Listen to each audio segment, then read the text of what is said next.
Plus d'un siècle après leur spoliation par les troupes coloniales britanniques, 119 œuvres d'art issues du royaume du Bénin ont été officiellement restituées au Nigeria par les Pays-Bas.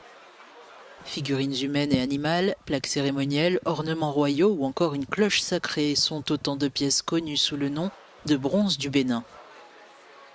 The return is one, the importance of it is beyond explanation. Ce retour revêt une importance difficile à exprimer par des mots. Leaving and being stolen from Benin. L'histoire de ces artefacts qui ont quitté le Bénin après avoir été volés bien avant ma naissance Stolen, est longue et douloureuse. turned, signifies the strength. Pour que ces pièces soient aujourd'hui restituées, cela témoigne de la résilience du peuple béninois, de la force de la famille royale et surtout des combats acharnés menés par mes ancêtres And did ever pour que ce jour advienne enfin. see this day, happen.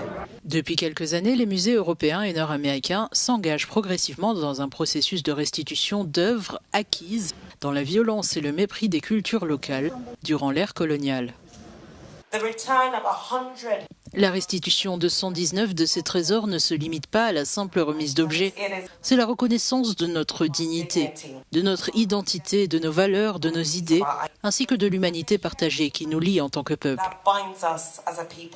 Ces objets ont été restitués à la demande de la Commission nationale des musées et des monuments du Nigeria, dans le cadre d'un dialogue engagé depuis plusieurs années.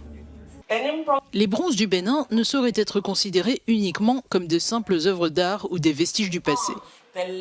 Ils incarnent véritablement l'âme et l'esprit du royaume du Bénin. Ces pièces témoignent avec une éloquence saisissante d'un rayonnement culturel inégalé, où artisans et créateurs ont su élever le bronze au rang de chef-d'œuvre d'une grande complexité, reflétant l'histoire, les coutumes et les aspirations d'un peuple très fier. Le vol de ces œuvres remonte à 1897, lors d'une expédition militaire britannique dirigée par Sir Henry Rawson contre le royaume du Bénin, un territoire situé aujourd'hui dans le sud du Nigeria.